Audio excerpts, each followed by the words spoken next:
My name is Bill Atkinson, president of Atkinson Strategic Communications, a Baltimore-based public relations firm. And I'm here today with Kathleen Murphy, president and CEO of the Massachusetts Bankers Association.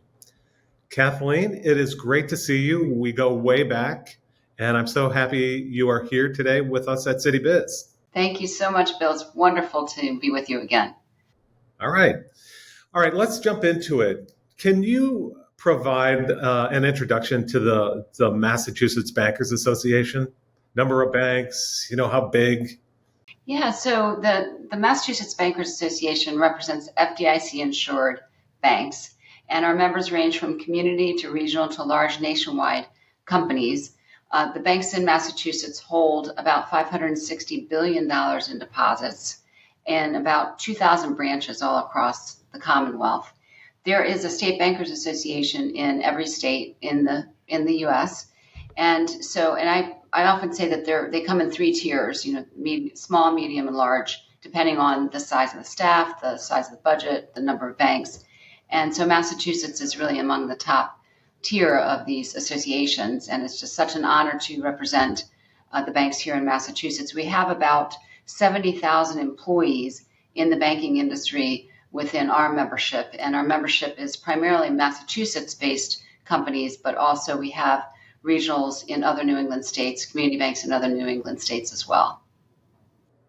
So your career didn't start in Massachusetts, it started in Ohio, I think. Tell me a little bit about your trajectory. Absolutely. So I got the trade association bug in Washington, D.C. when I was working for the National Sheriff's Association. This was a job that I had soon after I graduated from college. I had a degree in English and art, and I thought English might be more marketable. And so I started on the communications side of the trade association business, but I learned there at the National Sheriff's Association the power of bringing people together and providing them with a unified voice and economies of scale on products and services. And so my husband and I moved to Ohio for his job, quite frankly, and said, I've got to do something to continue in this work. Particularly, I was in the state capitol in Columbus, Ohio, and I had the opportunity to go to work for Bank One, which is now J.P. Morgan Chase. And again, an incredible opportunity to work in a bank. And when I was there, I was a technical writer.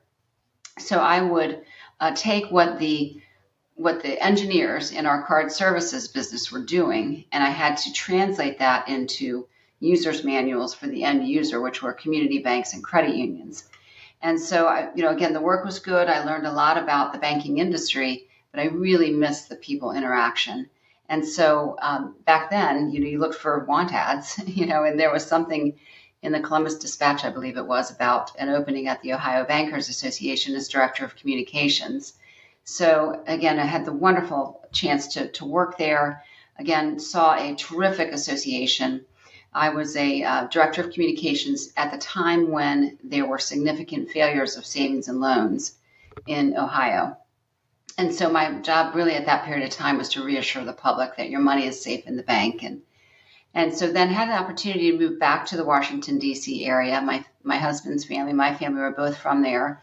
And so at that point, the CEO of the Ohio Bankers Association called the CEO of the American Bankers Association and said, do you have anything that one of my colleagues could look into?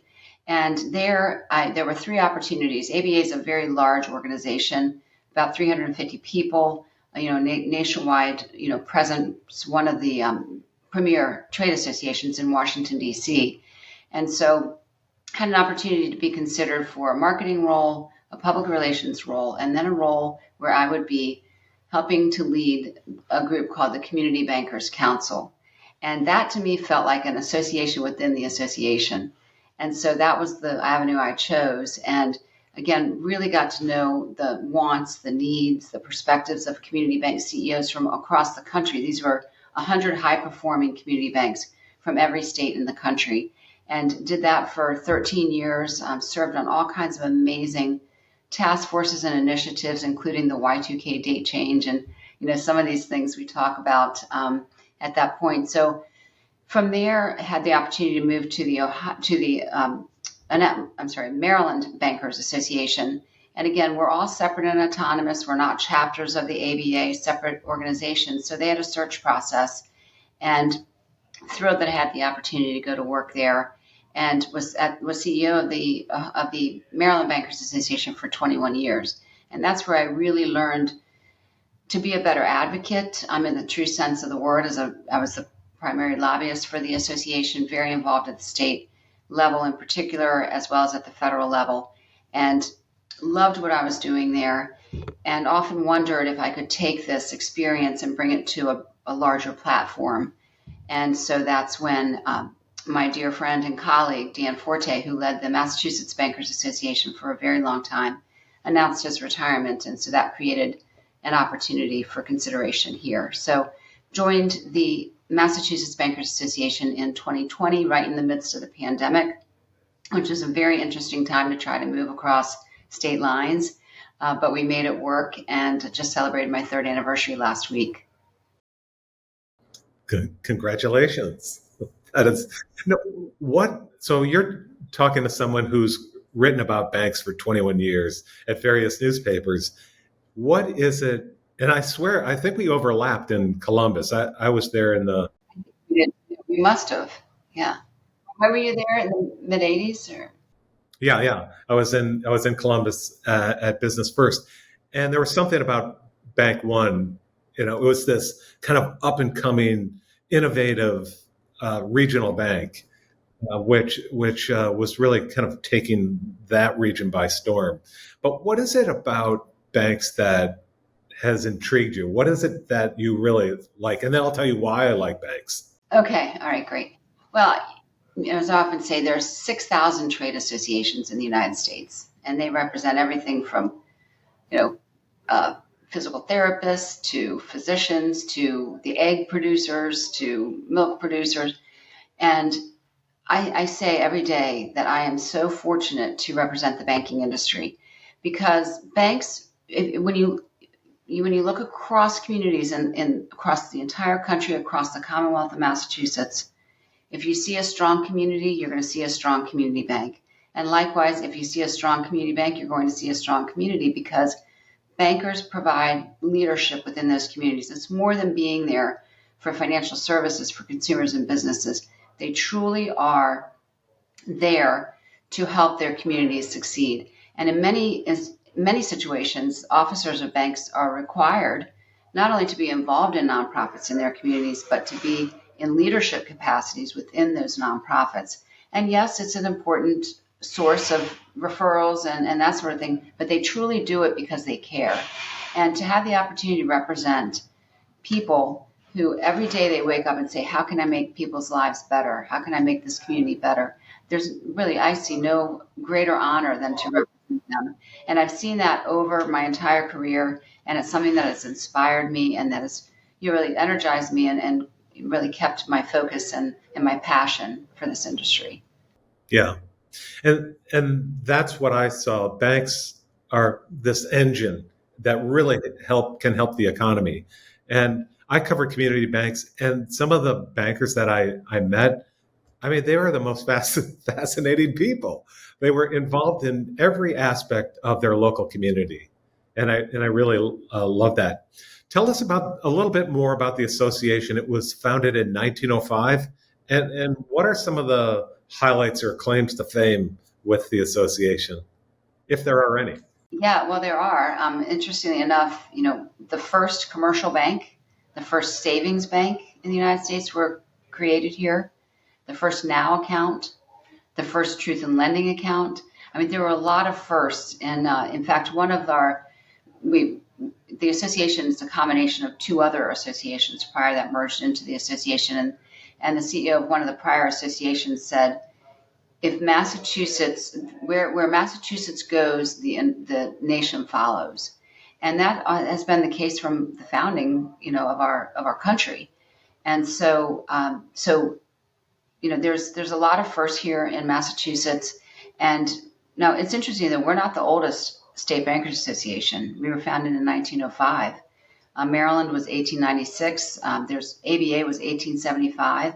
So it's interesting that we weren't the earliest founded, but clearly a group of, and my theme has often been, as I researched the history of the association, it was always about unity and innovation.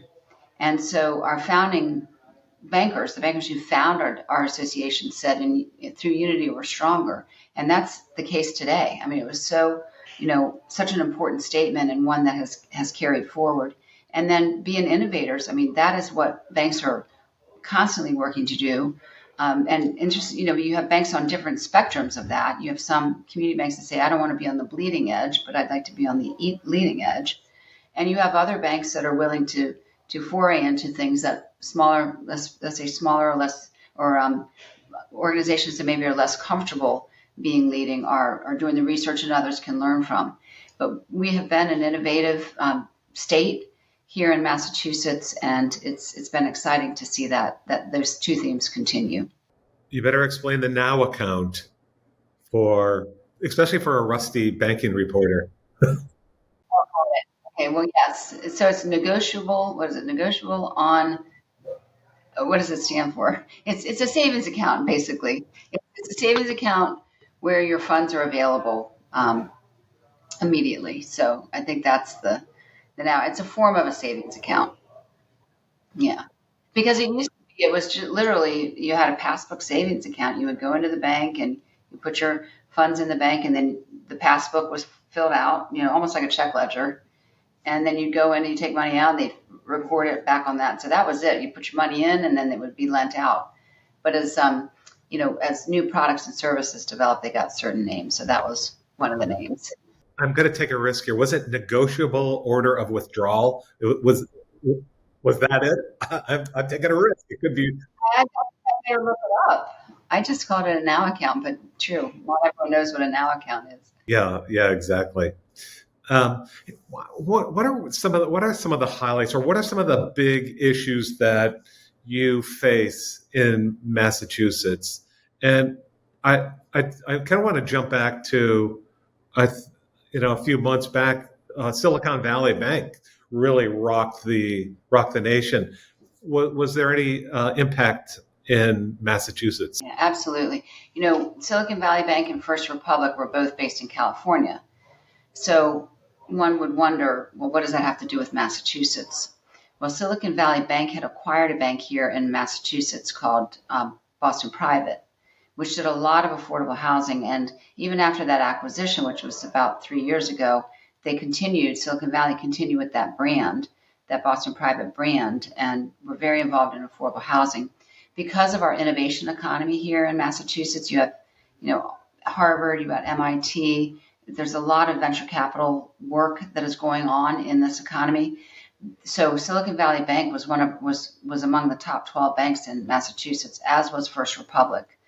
And so, even though it was thought of that this was an impact on the West Coast, it very much was a focus here. And so we found ourselves as an association. And interestingly enough, Bill, we were in the midst of a strategic planning retreat for our board of directors on the 9th and 10th of March. And so one of my board members is CEO of a publicly traded bank.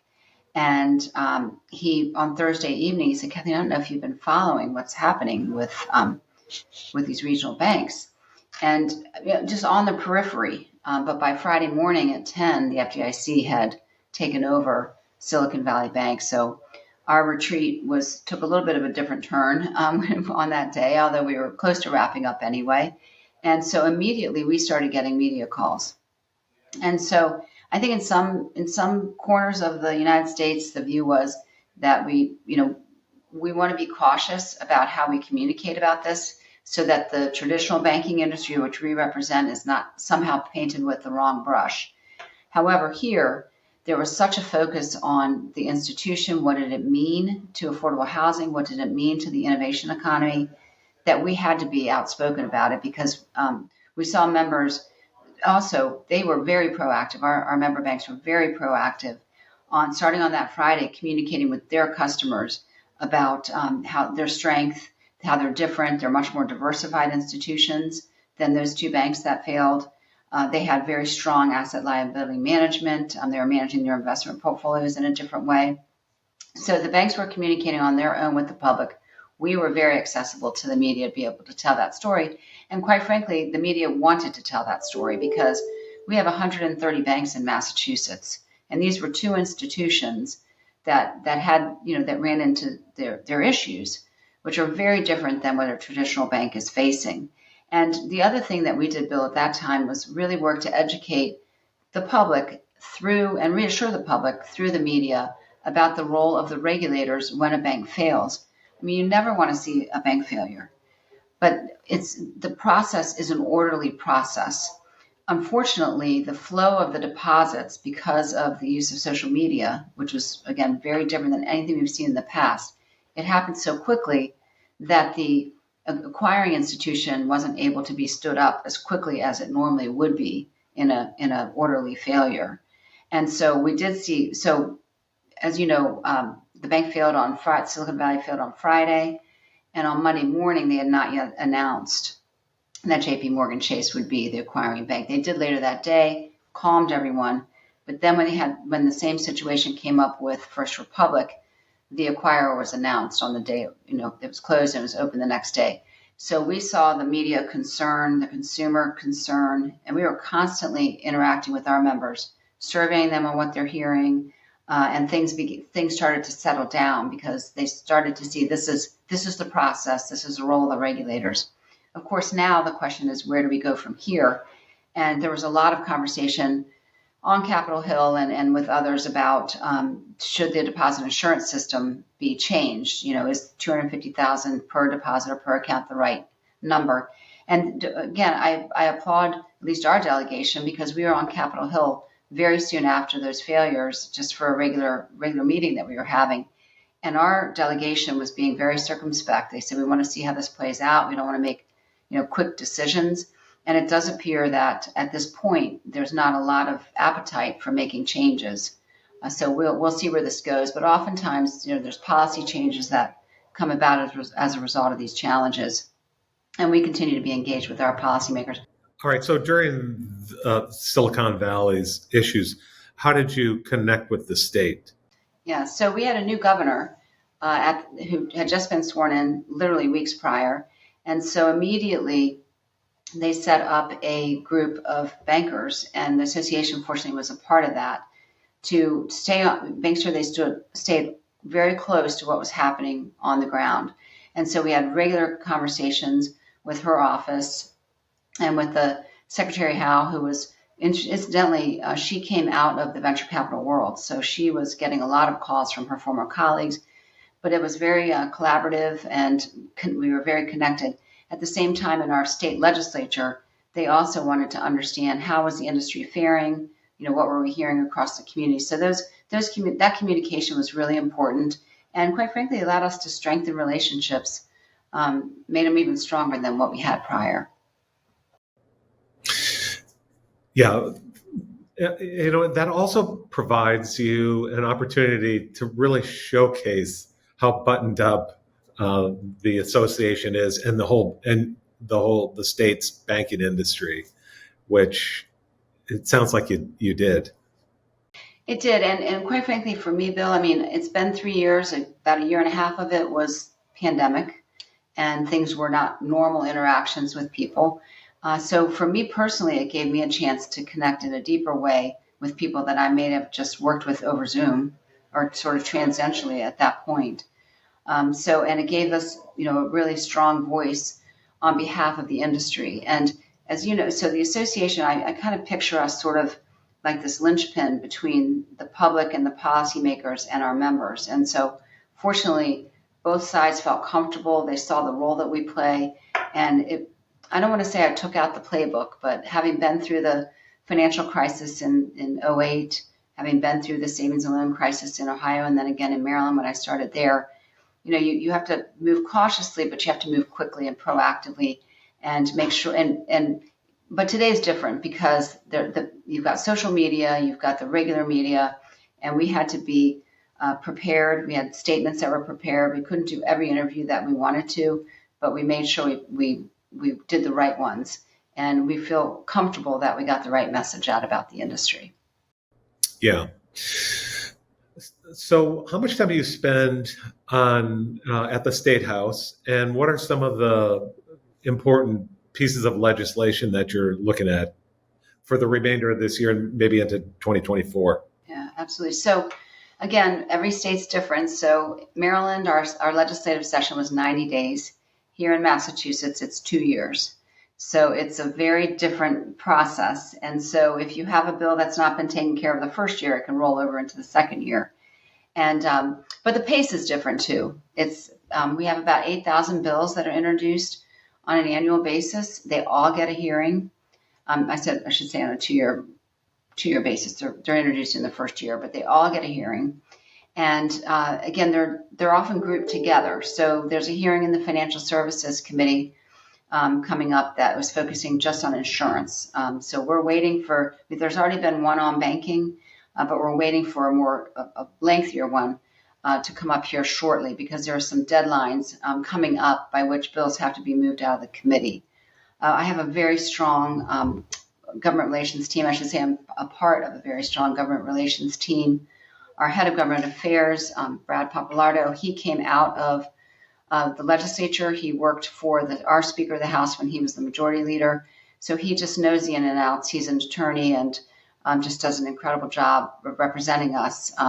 Another individual, Larry Liuzzo, just joined the team. And then we have we have a contract lobbyist, and then we also have the formal general counsel of our division of banks. So that makes up our team. And it takes a team. It truly takes a team because the issues are far reaching and we have to be prepared to do the research and to be prepared to address questions.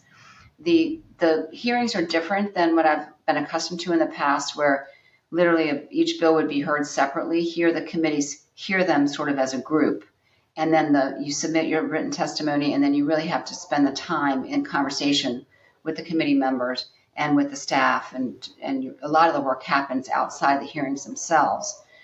So we actually have an informational briefing coming up in the middle of October with the leadership with both committees, the House and Senate financial services committees, and they truly care about what banks have to say.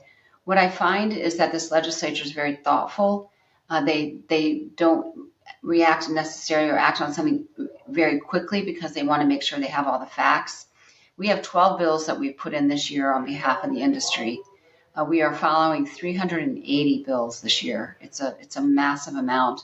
We will be actively working about 100 of those, and they run the gamut. Now, I'm very pleased to report that a bill that we've been advocating for since the pandemic started was to establish remote online notarization.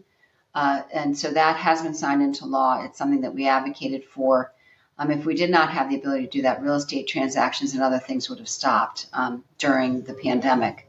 So that has been signed into law. Another thing that has just been signed into law is part of a tax package that our governor just signed yesterday, and that is to increase the threshold for estate tax, where estate taxes kick in. We're still the lowest threshold in the country, but it moved from $1 million to $2 million as the exemption. And the important thing there is that we hope that will allow, higher earning individuals to continue to want to stay in Massachusetts. So we supported that as well.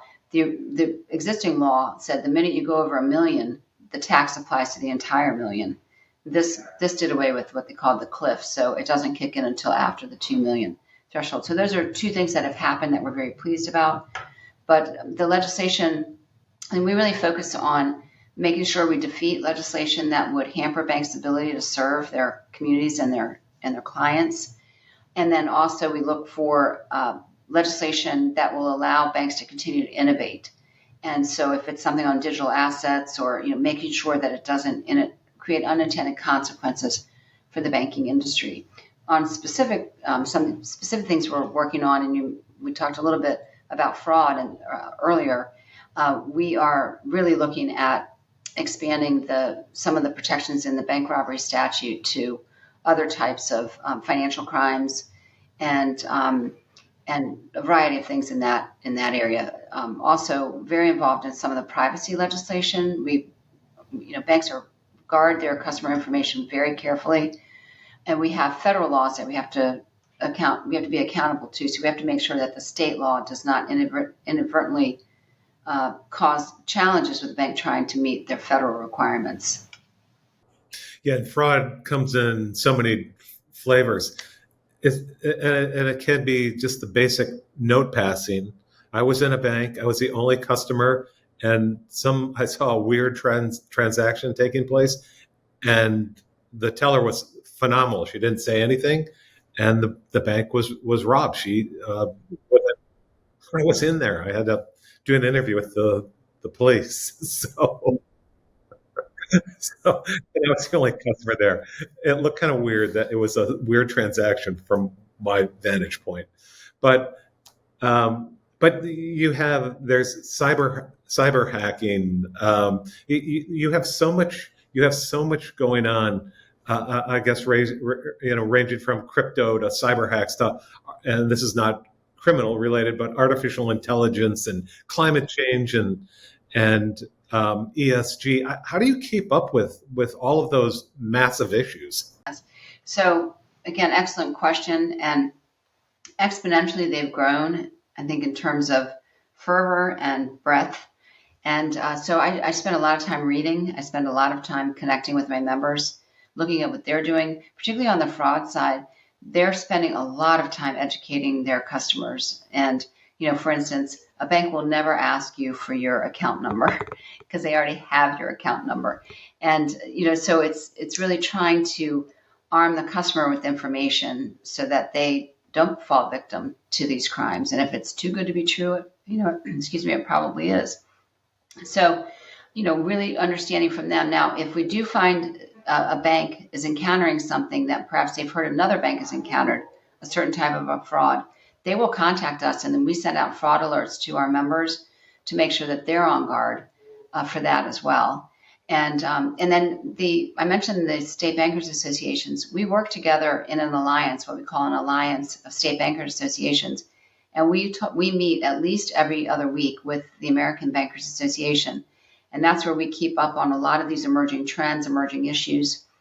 And sometimes, like during the bank failures earlier this year, we were meeting daily. So it's an apparatus that can be stood up. And if we hear of something that, for instance, banks work with a secondary market so that they can sell mortgage loans so that then they can have those funds to lend out again. And one of the secondary market providers was limiting creating a threshold for community banks, and they were going to prevent them from selling their mortgages if they didn't sell X number to them.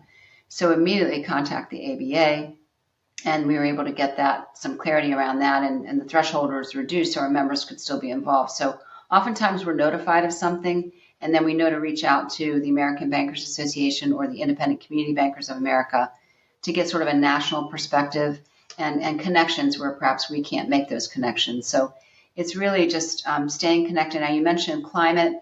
Our state is very, very focused on that. Our governor has created a climate czar, and we have banks that are being very innovative in clean energy. And in fact, one of our member banks, we have a huge wind farm going in the New Bedford area offshore. And one of our member banks has made a significant loan for the company that's going to have to stage all of their equipment for these huge wind turbines. And so what we do is really try to connect, make sure we're aware of that information. What are they doing? We have a renewable energy conference that we do, and we bring in thought leadership for that. So there's a variety of ways that we stay informed. And I think the most important thing, Bill, for me, I always say, bankers are the best teachers because invariably things come up that I don't know about. And so I'll ask them about it. And that's the best way that I can learn, and that then I can be the best advocate for them. Mm-hmm. What about environment, social, and governments? Where are you on that? So, states have different views of that. And so our state is, much more open about the ESG, environment, social, and governance. And so, banks take different views of it. And oftentimes it's depends on the size of the institution. But when you break each one of them down individually, banks are there oftentimes supporting clean energy and supporting the environment, very involved in social equity and through our diversity, equity, and inclusion initiatives, promote encouraging, inclusiveness within the workplace, within communities, and then governance, really making sure that, the board has a proper education, that it's structured properly. So, if you break each one of them down individually, banks are involved in one way or the other of those. From a policy perspective, the environment is such that, it's not going to be hampering organizations that are there to support ESG, unlike other states perhaps that don't have that same view. Okay, great. Two more questions for you. What is the role of basically a financial education? What role does the mass bankers play in that, and how important is that? Yeah, that's incredibly important. We say the best financial consumer is an informed financial consumer, because you'd much rather them be aware of what their options are when it comes to financial services, be informed with questions to make sure they fully understand the account relationship that they're entering into with the bank. And so there are many, many resources out there on financial education. And so our role has been to be a conduit to them. So, for instance, there's two national days. One's called Teach Children to Save Day, and the other one is Get Smart About Credit Day. Now, granted, they're a day, but it's, generally speaking, can be done over a period of a month. I think one is in October, one's in April. And the Teach Children to Save is for the grade schoolers, really helping them understand the importance of saving. And then for the high schoolers, that's where the Get Smart About Credit is. And it's about helping them to educate on, how do you balance, how do you create a budget? How do you decide your spending decisions? Is it a need or is it a want? Because people don't often leave high school and go to college. They may enter a trade. They may, go out and get a job and start paying rent on an apartment somewhere. So we have a strong belief that financial education is a core requirement beginning in the schools, and that should be a graduation requirement, just like reading and math.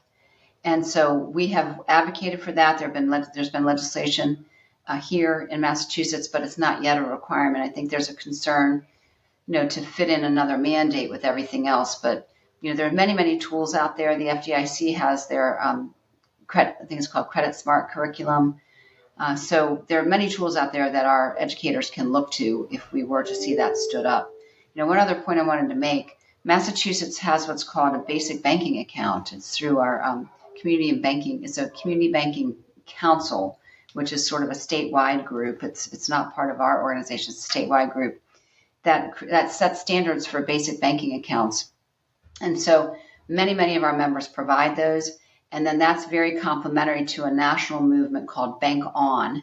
And so we had a webinar for our members recently. It was very well attended. We had over 200 people on that to talk about the basic banking landscape in Massachusetts and then the Bank On accounts, which are very similar and so many of our members have embraced these Bank On accounts. And the whole idea here, Bill, is that we want financial services to be accessible for everybody.